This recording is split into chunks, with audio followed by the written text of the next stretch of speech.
Hey everyone, thank you for being here. Welcome to mdsakuofmisyel. My name is Michelle Damaris, and in this episode, I'll be doing eternal dewdrops. And what that is, I share different experiences that many other different people have had when receiving signs of their loved ones on the other side. And this is very inspiring because others can hear how many different people go through the same thing and do get signs, and their loved ones do communicate, and it's perfectly normal and it's healing. And that's what we'll be doing today. And I found a old article back from August of 2018 that was done by BuzzFeed, where at least 28 people gave experiences that they have. Now, before I start that, just want to say that this will be on my YouTube channel as mdsakuofmisyel, Michelle Damaris, and this will also be uploaded on Spotify. So you have two places where you can hear this video. So to continue, I will now go over 5 of them. We won't do all 28. We'll save that for another episode. So we'll just do 5. And I'll begin with the first one that is titled The Light in the Castle. My best friend's little sister had been struggling with cancer for a long time. She was almost 5 when she passed away about a month ago. And recently I went to my best friend's house to hang out, and there was this big toy castle that her sister would always play with. We were just sitting there when out of nowhere, one of the lights in the castle turned on and made a noise. We think it was her. And that's very sweet and beautiful. And, a lot of people who do not believe in hearing from loved ones, or they might just say, well, that just sounds like a ghost or something a ghost would do. No, what our loved ones try to do is they try to be as creative as possible to get our attention. And sometimes to just let us know, hey, we're there. Hey, you're not alone. And everything's okay by your side. Sometimes, they want to help us out in whatever we have going on. And they find unique ways of getting our attention. And they are never something where it's a malicious thing. They're not there to scare us. They're there to support us. And let us know that they love us. Now, I must say that these stories, these experiences, they don't have names to them. They have like usernames.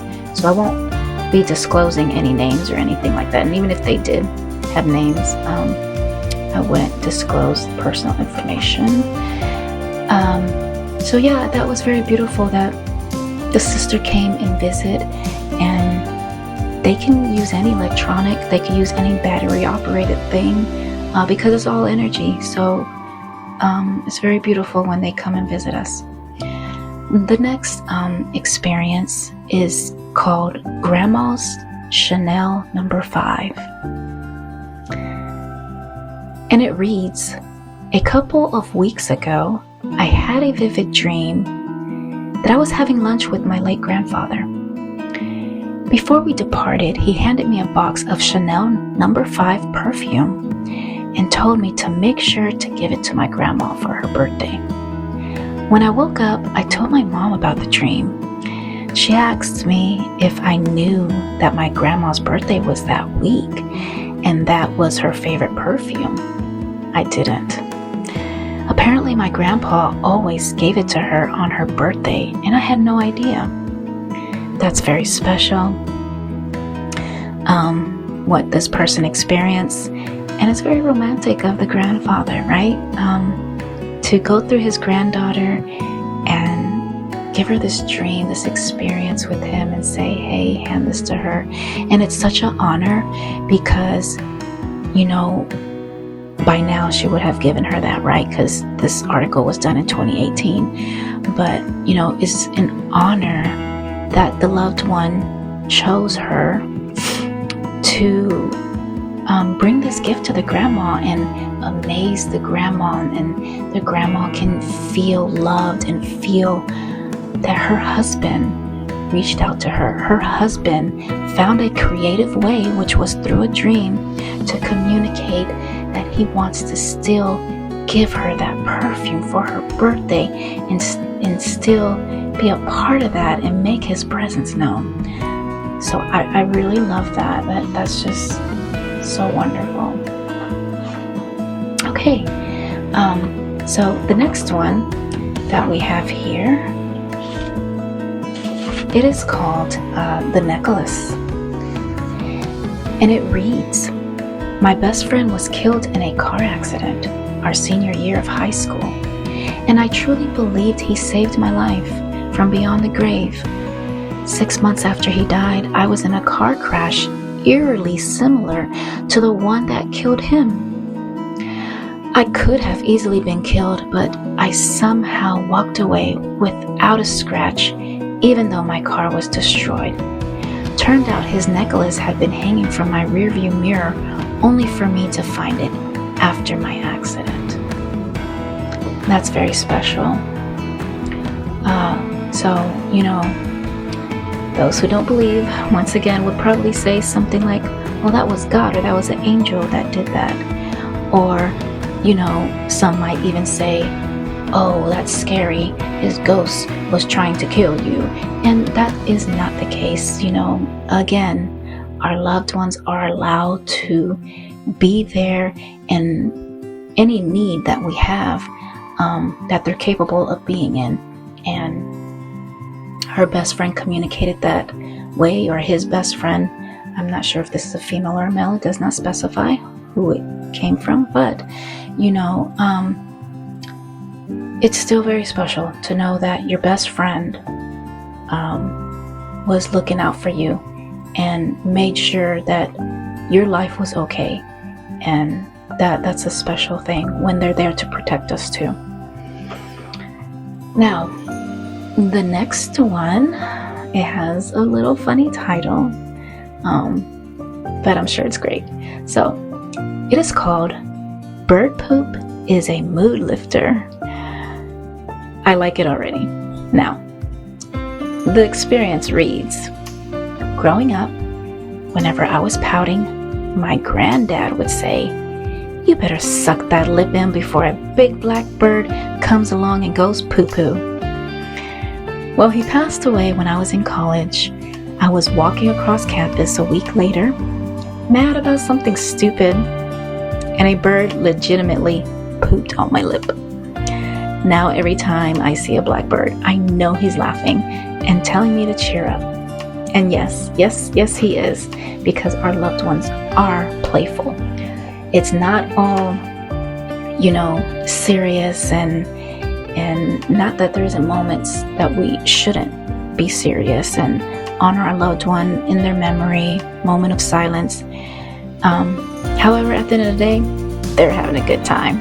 We're the ones down here surviving them. So they're over there having a great time, and yes, I can guarantee he's laughing and he's saying, that's his way of communicating and making things fun and putting this enjoyment of a memory for him about what he said with the bird. So that's a great and funny story, and I love that our loved ones still have their humor.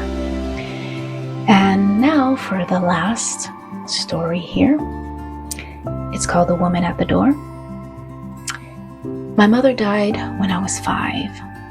I was raised by her twin sister, my Aunt Jean, who passed away several years later. Then 10 years to the day my Aunt Jean died, I dreamt that I was at home with her as she excitedly waited for something. Just then there was a woman at the door. Aunt Jean ran up to the woman and hugged her. The woman took Aunt Jean's hand and said, "Let's go." I never saw the woman's face, only the back of her head. All I know is Aunt Jean was so happy to go with this visitor.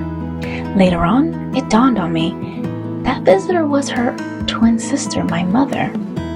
She was taking her onto the next stage of her journey. Beautiful. That's beautiful. not only was she given the reassurance that her aunt was happy and her aunt was okay, but the person who brought her was her own mother and her aunt's sister. And that is so sweet. And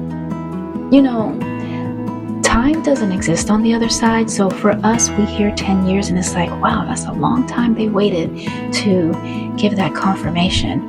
And for them, it's nothing. Time does, like I said, it does not exist over there. However, being that it was 10 years, whatever was going on in her life at that time, or his life, I'm sorry, it does not specify if this is a he or a she who wrote this, but whatever was going on in their life at that time, when they received that dream, right, they received it when they were supposed to. And that's the beauty of it. When our loved ones communicate with us, their timing of the way they communicate is exactly when we need it. It's when we don't even expect it. And sometimes it's so subtle that we might even miss it if we're not, paying attention or being more aware, or even just being open for our loved ones to communicate with us. And, with all that said, one last thing I like to say is that when you receive a sign from your loved one and you feel it in your heart and with all your being and your soul that was from your loved one, do not let anyone tell you it isn't. And don't let anyone take that moment away from you, because it is specific to you, it is special to you, and you feel it within inside you, and you know without a doubt, even if you question a second later, because the signs come and then they go really quickly, right? So even if you say a second after it happened, did that really happen? Is this real? Even if you question it, it's still your token, your message, your little sign from your loved one.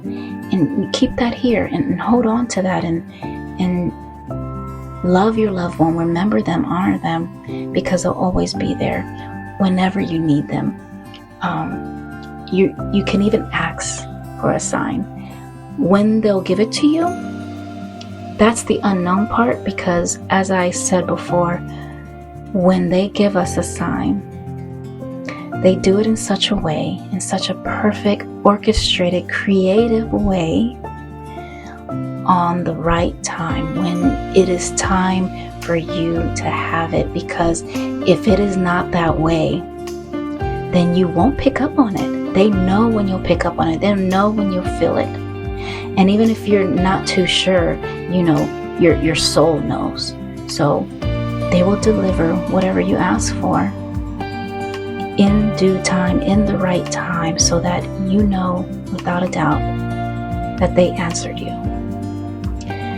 So thank you everyone who tuned in and listened to this short episode of Eternal Dewdrops.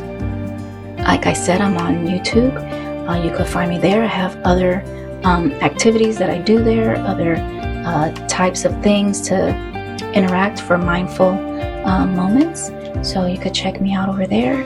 And Spotify will have more of the podcast and the talking and the stories shared and thoughts and opinions of life and death and healing and just moving forward in a healthy way and encouraging each other. And we're all in this together, right? And thank you. And I look forward to journeying this life with you all here. And I appreciate all the support. So thank you all very much once again. And I will see you all next time. Bye-bye.